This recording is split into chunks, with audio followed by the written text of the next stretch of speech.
The vast expanse of Los Angeles International Airport hummed with a chaotic symphony of travel. The echoing announcements, the rhythmic clatter of rolling suitcases, and the muffled conversations of hurried travelers created a constant low-level drone. Within this sea of humanity, a figure stood out, not by ostentation, but by his quiet simplicity. Mark Zuckerberg, dressed in a plain faded plaid shirt, well-worn jeans and scuffed work boots, waited patiently in the first-class boarding line. His backpack, weathered and clearly well-travelled, hung loosely from his shoulder. He exuded an air of calm that was a stark contrast to the frenetic energy surrounding him. He seemed utterly unconcerned with the luxury and status that permeated the first-class area. Behind him, Victor Harding, a man whose very posture screamed of wealth and importance, observed Mark with thinly veiled disdain. Victor, clad in a meticulously tailored Italian suit, gleaming leather shoes, and a cloud of expensive cologne, projected an aura of self-importance. His eyes, sharp and judgmental, scanned the line, settling on Mark with a look of undisguised contempt.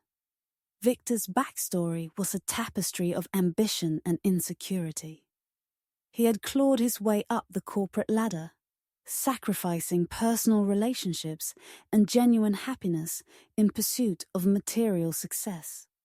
He saw the world as a competition, a zero-sum game where only the strongest and wealthiest survived. His expensive suit was not just clothing, it was armor, a symbol of his perceived superiority. "First class, huh?" Victor remarked, his voice dripping with sarcasm. "You never know who you'll see in here these days." Mark turned, his expression serene. "Yeah, the world's full of surprises," he replied, his voice calm and even. Victor frowned, taken aback by Mark's lack of reaction.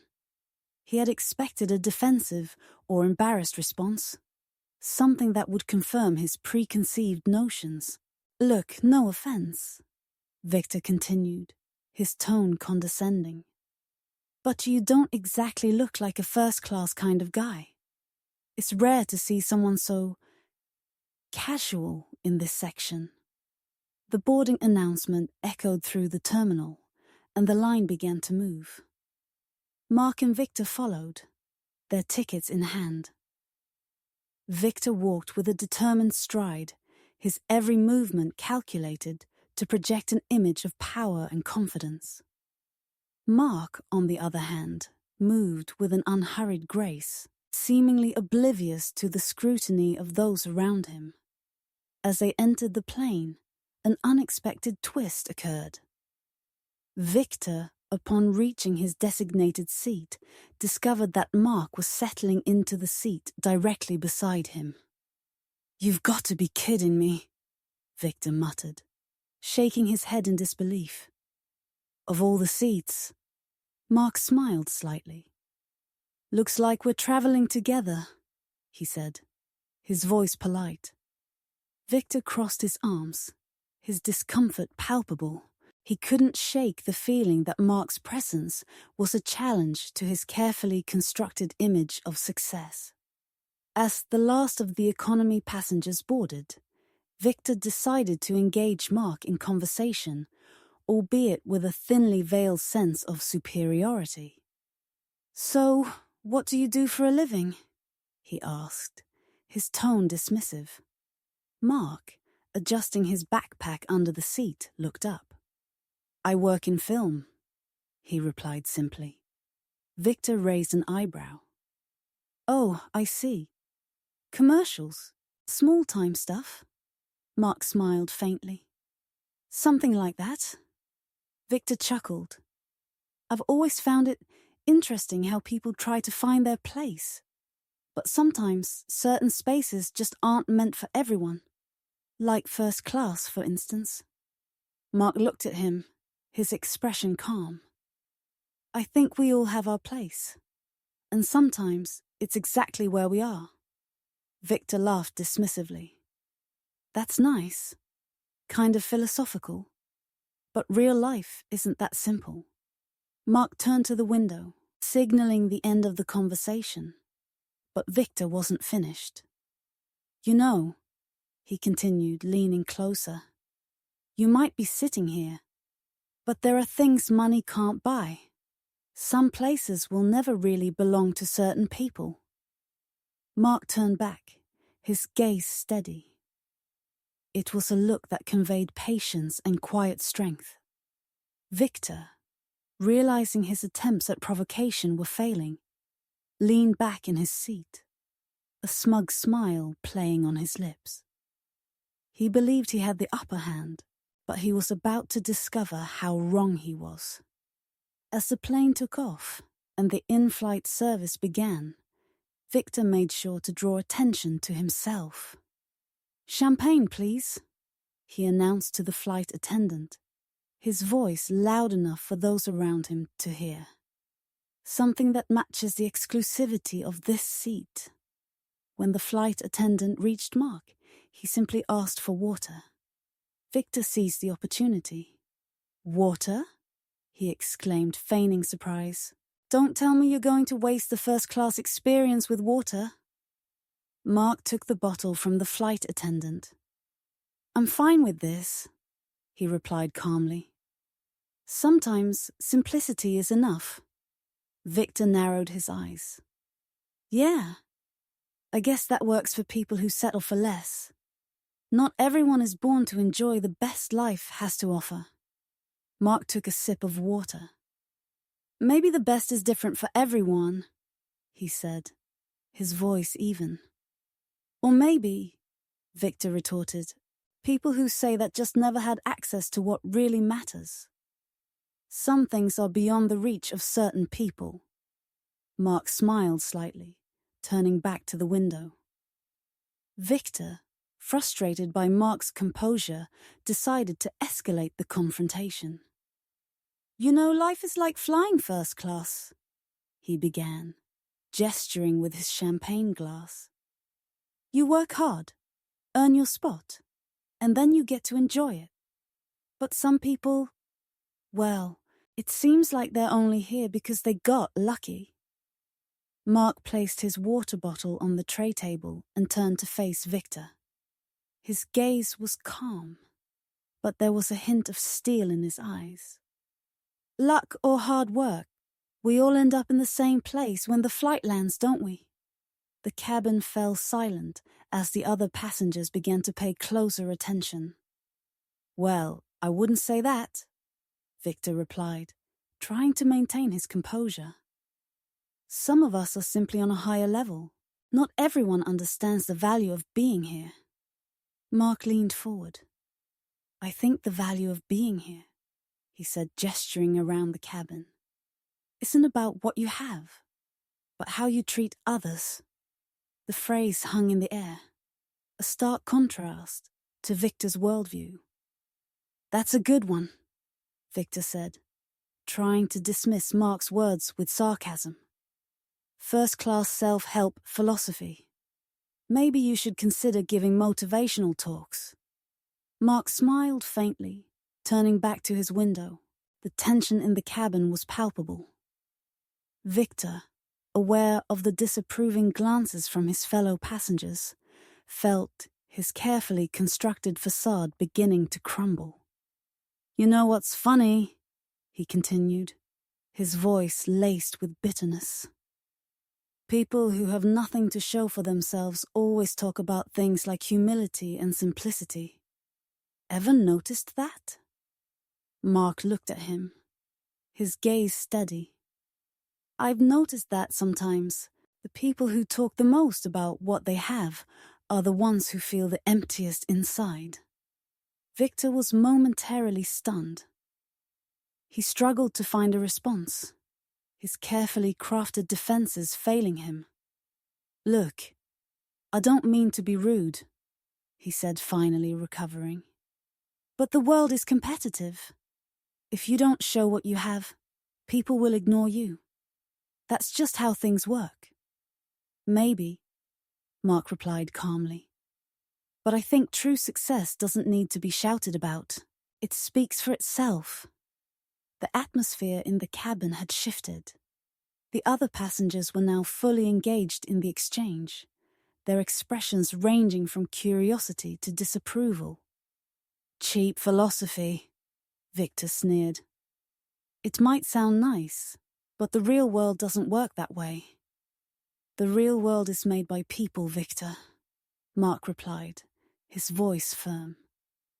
And in the end, how we treat others says more about who we are than anything else. Victor was visibly uncomfortable.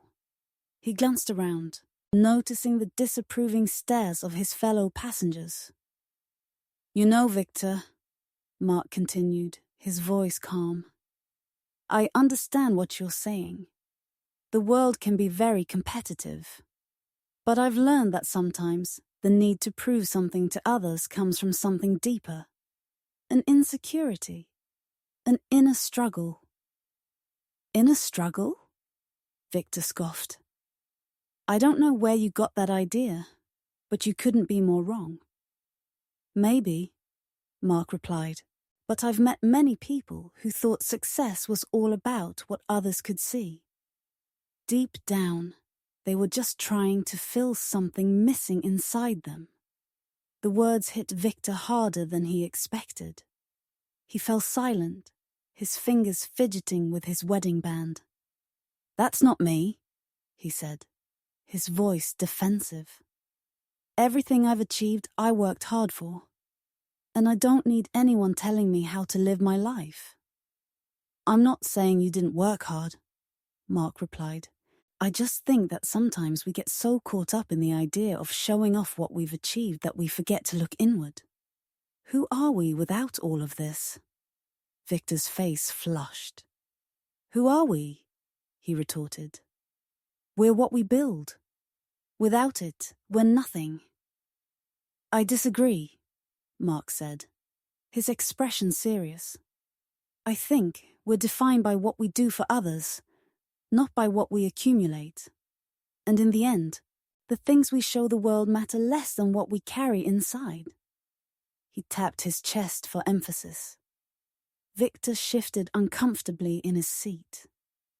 Mark's words were striking a nerve, forcing him to confront the hollowness beneath his carefully constructed facade. That's easy for you to say, Victor retorted, his voice rising. You don't know anything about me. You don't know what I've been through to get here. You're right. I don't know your story, Mark replied, his voice firm but controlled.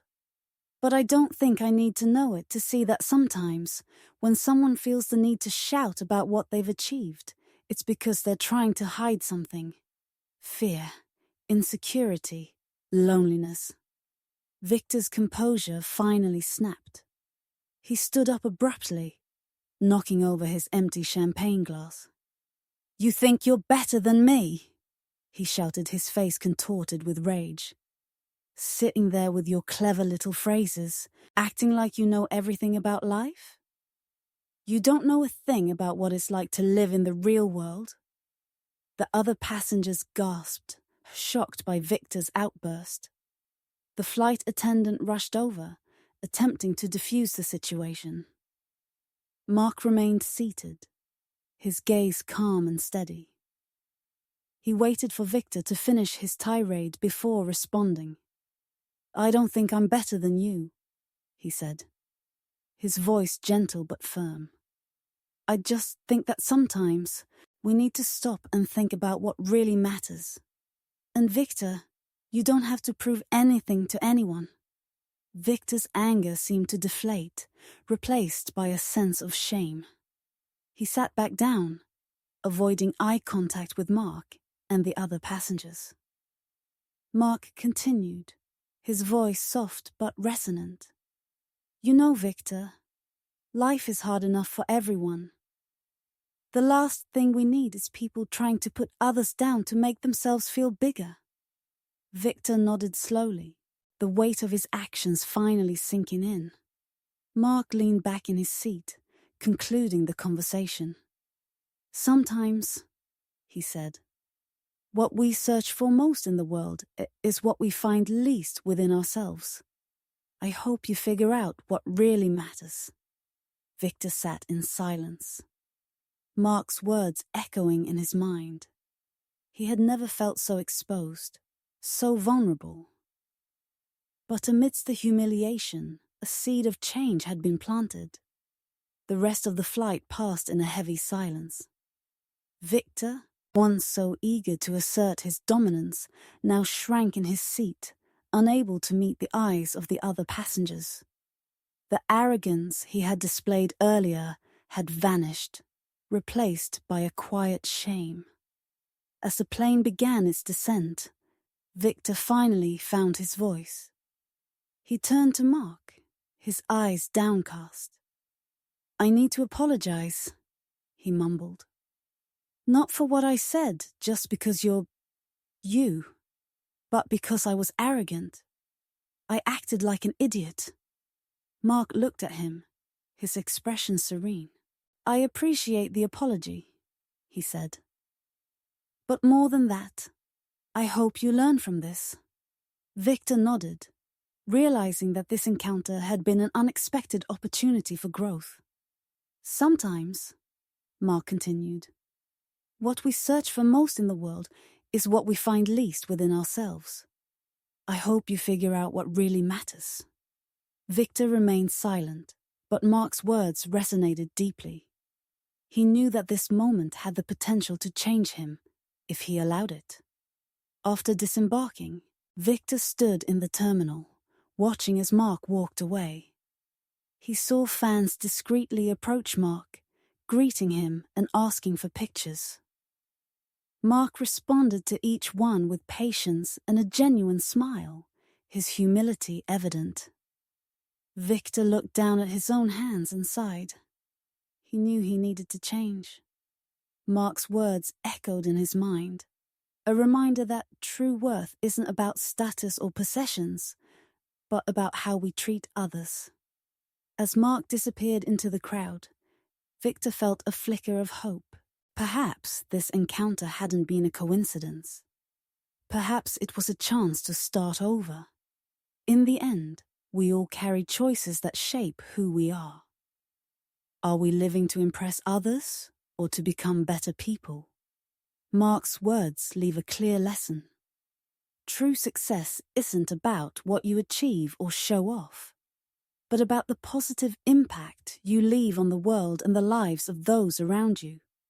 So the next time you find yourself in a situation of judgment or conflict, remember, respect and humility never go out of style. And perhaps the change you want to see in the world needs to start with you.